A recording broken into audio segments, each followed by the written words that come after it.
السلام عليكم ورحمة الله وبركاته، أهلا وسهلا بكم جميعا. دي أخبار الزمالك. أتمنى الفقرة تكون خفيفة على قلبكم. ادعمونا بلايك الفيديو وسبسكرايب للقناة، ومتشكر لكم جدا على دعمكم. واصل فريق الزمالك أمس تدريباته، حيث شهد تدريب الزمالك تأهيل الرباعي المصاب على هامش تدريب الزمالك، وشارك محمد عبد الغني وأحمد فتوح ونبيل عماد دونجا ويوسف حسن في الجزء الأول من ميران الاثنين. وجاء الجزء الأول من الميران عبارة عن فقرة تأهيلية خاصة من خلال أداء تدريبات بدنية متنوعة شارك خلالها الرباعي بصحبة باقي زملائهم بالفريق.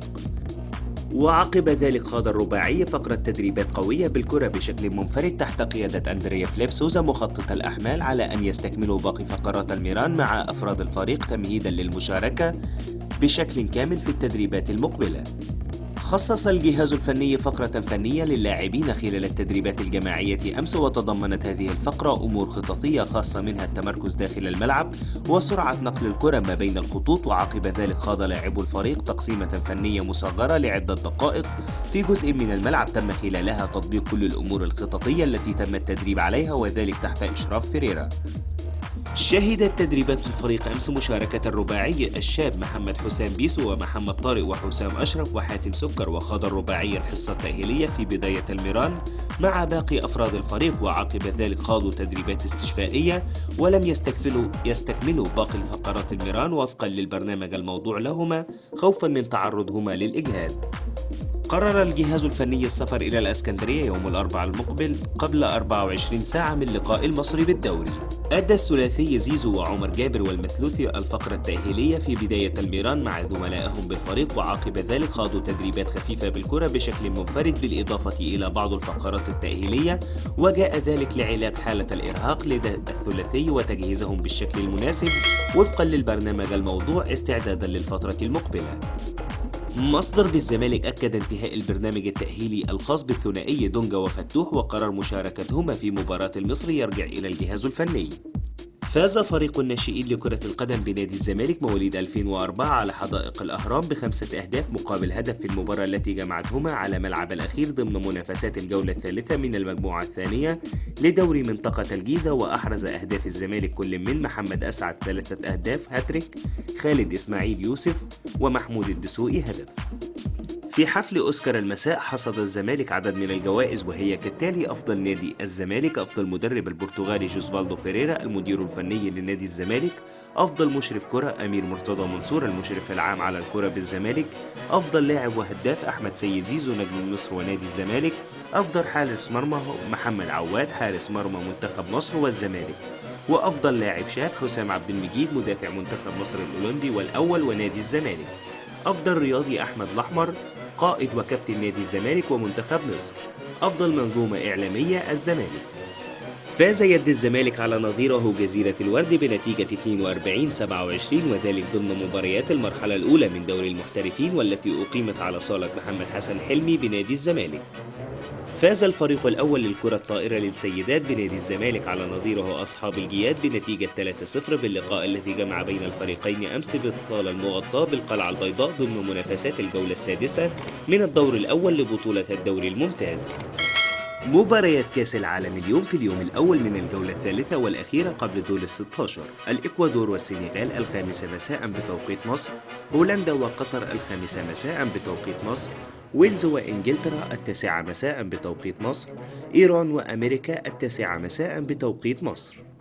يدرس فيريرا الاعتماد على سامسون إيكينولا في قيادة هجوم الفريق بمواجهة المصري، ويرى فيريرا أنه من الممكن الاعتماد على سامسون حال التأكد من جاهزيته من الناحية الفنية والبدنية وفقا للبرنامج التأهيلي الخاص المحدد. حرص فيريرا على توجيه رسائل مهمة وقوية للاعبين قبل انطلاق التدريبات الجماعية أمس، وطالب لاعبي الأبيض خلال الجلسة بضرورة مواصلة مسيرة العمل بكل قوة والتركيز فقط على تحقيق الانتصارات خلال الفترة المقبلة. وشدد فيريرا خلال حديثه مع اللاعبين في حضور معاونيه على أن المباريات المقبلة مهمة وقوية وعلى الجميع أن يكون على أتم الجاهزية. وفي نهاية الجلسة أكد على ثقته في الجميع في تقديم المطلوب منهم بالشكل المناسب خلال المرحلة القادمة.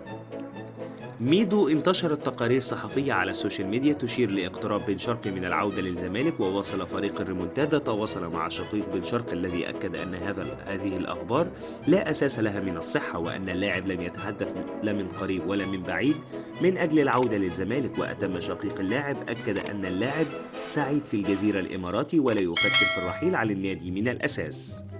أمير مرتضى من حفل أوسكار المساء بشكر مؤسسة التحرير على التكريم وبتكريم الزمالك على النجاحات اللي حققناها الموسم الماضي، وأضاف كان عندنا سوء توفيق وإصابات كتيرة الفترة الماضية، وبدأت اللعيبة المصابة تعود للمشاركة، لكن في إصابات طويلة مثل الونش ونضاي ودونجا، والثنائي الأخير اقترب من العودة. أمير مرتضى فتوح وعبد الغني اقتربوا من العودة، نتمنى ألا تحدث إصابات جديدة الفترة القادمة. كنا بنعاني من سوء توفيق ووجود 11 إصابة، بنحاول نلم نفسنا الفترة اللي بيكون عندنا ظروف وحشة ونكسب ونقف على رجلنا. وأكد مواجهة بيراميدز في نصف نهائي الكاس مباراة كبيرة، بيراميدز فريق كبير ودايما بيكون لقاء صعب ولهم كل الاحترام، هنركز ونعمل على الفوز لأن مباريات الكاس بدون تعويض، وإن شاء الله نتأهل للنهائي. أمير مرتضى شهر ديسمبر عندنا 8 أو 9 مباريات، صعب نتكلم عن الصفقات من الآن، وهنحدد احتياجاتنا وفي أكتر من مركز هندعمه، وممكن ما يكونش فيه صفقات حسب وجهة نظر المدير الفني. واختتم لكي نحكم أننا محتاجين مدافع، هذا يتوقف على اللاعبين الموجودين عندنا ومستواهم والشباب الذين ممكن الاستعانة بهم بهذا المركز، وفي يناير هيتضح كل شيء وهيكون فيه تدعيم. نشر سيف الدين الجزيري تدوين عبر حسابه الرسمي على فيسبوك: منذ بداية عهدي بالكرة تعودت على الكفاح، ووالدتي علمتني أن الطريق الطويل الأخلاقي يصل خير من القصير اللا أخلاقي، لذا ما حققته وما سأحققه سيكون بالطرق الأخلاقية. وأضاف: أنا لا أعمل سياسة ولا ابتزازات ولا علاقات بطرق مشبوهة. وتابع: ما يؤلمني أنه أول مرة في حياتي يتم اتهامي بهذه التهمة، وتأتي من أحد اللاعبين الذين ألهموني أن أكون من هدافي المنتخب. ووصل: بالنسبة للأحباء، شكرا على ثقتكم ودفاعكم عني، لا تخافوا هذا لن يضيع تركيزي وسأترك القانون يأخذ مجراه. عواد بعد حصوله على جائزة أفضل حارس من أوسكار المساء: الحمد لله، جائزة مهمة جدا بالنسبة لي وفي وقت مهم أيضا، وتعتبر دافع قوي لنا الفترة المقبلة. وأضاف: لاعبنا مباراة في الكأس بعد فترة طويلة ووجود غيابات، واستطعنا نكسب ونتأهل، وإن شاء الله نركز أكتر ونحقق نتائج إيجابية في مباراة الدوري أمام المصري. واختتم: إن شاء الله نركز الفترة القادمة، وطموح جمهور الزمالك كبير، ومثل ما وقفوا في ظهرنا الموسم الماضي هنكون على قدر الثقة ونقدر نفرحهم. محامي كهربا قدمنا التماسا إلى فيفا من أجل دفع نصف غرامة الزمالك، والتي تقدر بحوالي 30 مليون جنيه، من أجل رفع الإيقاف عنه والعودة للمشاركة في المباريات بشكل رسمي من جديد. واستند كهربا في الالتماس الذي قدمه إلى الاتحاد الدولي فيفا إلى أن نادي أفيسا البرتغالي طرفا في القضية ويتحمل نصف غرامة نادي الزمالك والتي تقدر ب 30 مليون جنيه.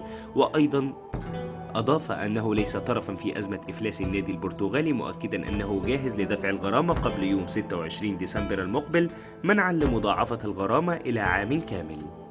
يحيى الكومي رئيس النادي الإسماعيلي لم يتلقى أي عروض رسمية من نادي بيراميدز اللي ضم عبد الرحمن مجدي حتى هذه اللحظة. هاني حتحوت: الزمالك يجهز ملف جديد في قضية اللاعب كهربا خلال الفترة الحالية من أجل تقديمه للاتحاد الدولي لكرة القدم فيفا، وذلك بعد انتهاء مدة إيقاف اللاعب وهي إلى 6 أشهر. وأضاف: الزمالك يريد من هذا الملف إثبات عدم دفع اللاعب الغرامة المقررة عليه، وكذلك الحال بالنسبة للفوائد الخاصة على الغرامة. وأوضح أن الزمالك سيقدم مستندات جديدة تدين كهربا، ومن المتوقع فرض عقوبة جديدة على اللاعب. بس كده، هي دي كل الاخبار اللي كانت معانا النهارده عن نادي الزمالك. اتمنى الفقره تكون خفيفه على قلبكم، ادعمونا بلايك الفيديو وسبسكرايب للقناه، ومتشكر لكم جدا على دعمكم. لو في اي ملحوظه سيبوها لنا في الكومنتات. شكرا لكم جدا.